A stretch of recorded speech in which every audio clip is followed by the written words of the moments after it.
देखिए आप यहाँ पर एक ब्लॉक को प्रोजेक्ट किया इंक्लाइन प्लेन पे, ठीक है ना, कितनी स्पीड से बताइए?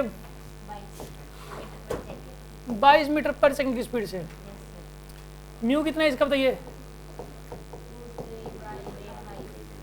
इसका म्यू है 2√3/5। Time to reach at maximum height, कितना टाइम लगेगा इसको मैक्सिमम हाइट तक पहुंचने में?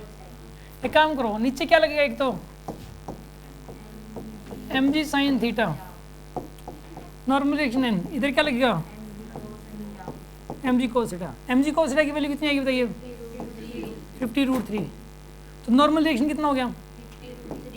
नॉर्मल रिएक्शन आएगा 50√3। mg sin थीटा की वैल्यू कितनी हो जाएगी यहाँ पे? 50। फ्रिक्शन कितना लगेगा मैक्सिमम? वेलोसिटी आएगी तो मैक्सिमम लगेगा, एफ एस मैक्स, ये लगेगा म्यू इंटू एन। म्यू कितना है यहाँ पे? 2√3/5। नॉर्मल रिएक्शन कितना लगेगा इसमें?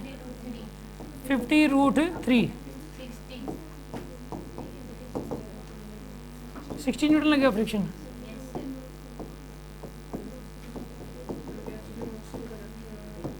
ठीक है, नेट फोर्स कितना लगेगा नीचे की तरफ? Net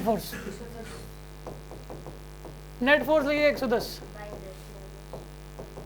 acceleration of force by mass 110 divide by 10। Acceleration कितना आएगा इसका? 11। हाँ जी, एक्सेलरेशन कितना आएगा इसका? 11 मीटर पर सेकंड। अब सिचुएशन ये है कि वेलोसिटी तो इधर है 22 और एक्सेलरेशन इधर है 11 का। तो नेट यहाँ पे बताइए, ये जो है ना, स्पीड करते करते क्या हो जाएगी इसकी? जीरो। कितने टाइम में जीरो हो जाएगी बताइए आप? 2 सेकंडों में। चाहे फर्स्ट इक्वेशन लगा दो आप, सिर्फ 22 से 11, फिर 11 से 0। समझ आएगी बात आपको? तो इसका तो आंसर आएगा 2 second. Friction force acting at maximum height, जब ये मैक्सिमम हाइट पर पहुंच जाएगा ना, तो mg sin थीटा कितना लगेगा नीचे? 50।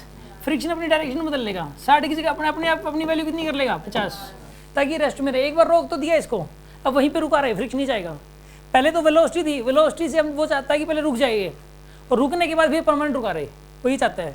तो एक बार तो रुक गया और फिर उसके बाद ये रुका रहे बस। इसको शक है किसी को इस बात में? ये कितनों को समझ में आएगा क्वेश्चन? गुड, समझ में आ गया पक्का आपको? हाँ जी,